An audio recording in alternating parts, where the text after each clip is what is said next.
What's up with it? You know what I'm saying? It's your boy Rebuke coming at you live in the flesh this morning. And I came across this on MSNBC, right?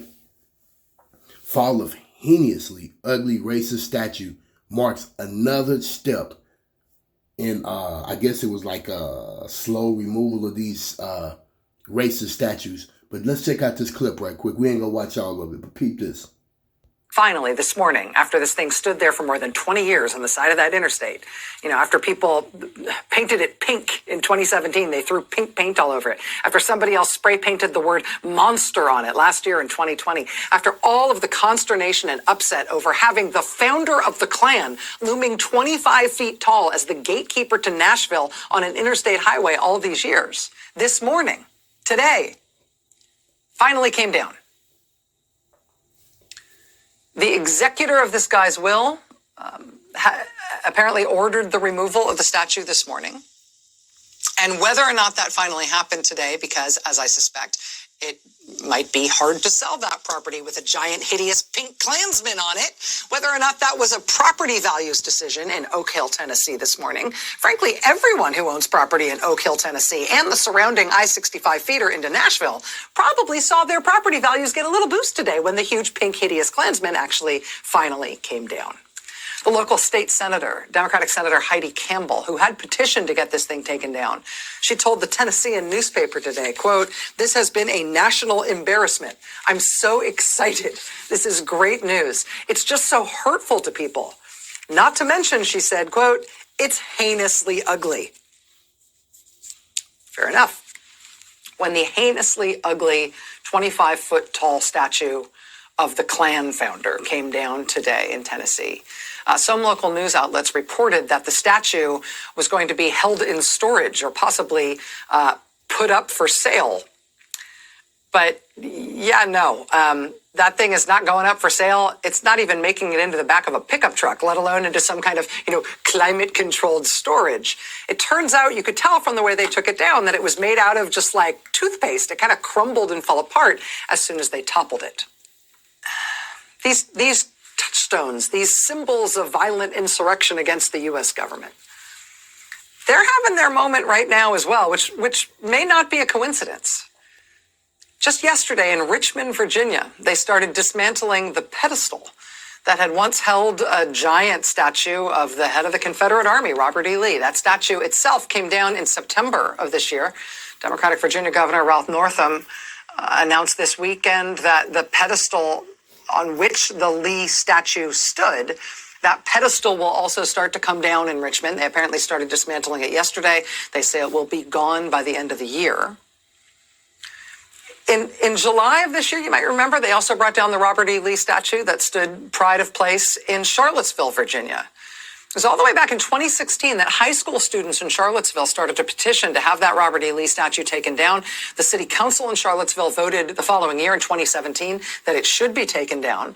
But while the whole question of what was going to happen to that statue was caught up in legal wrangling in 2017, neo-Nazi, white supremacist, and neo-Confederate groups seized on the very threat that the Robert E. Lee statue might come down as their pretext for holding their Unite the Right rally in Charlottesville.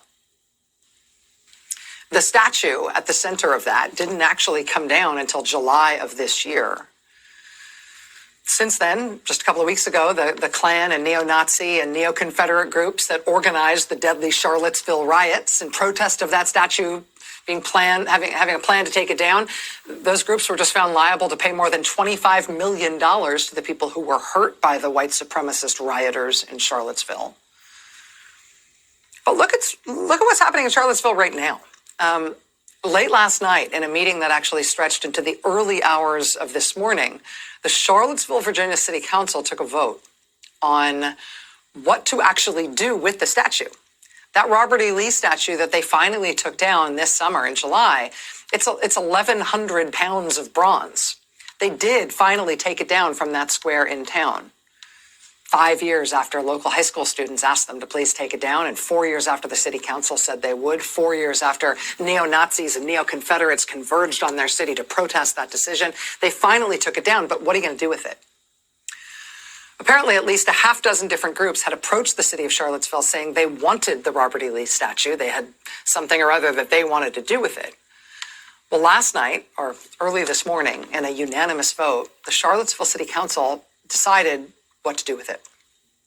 They decided that 1,100-pound Robert E. Lee statue will be given to a local African-American heritage center that has a very, very specific plan for it. They're going to melt it. They're going to melt it down. Ultimately, they say it will become a new public artwork about what Charlottesville is like today. It'll be about some new idea in Charlottesville. But that new idea, what exactly they're going to put it down to, what they're going to turn it into, that will come later. For now, the only plan that everybody has agreed to is melt it. They're calling the project.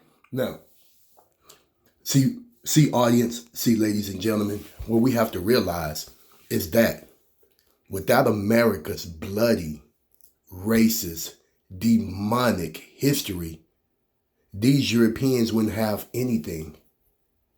That's what we have to realize. And so what you see is the systematic breakdown that the Most High is doing to this wicked nation and these wicked people.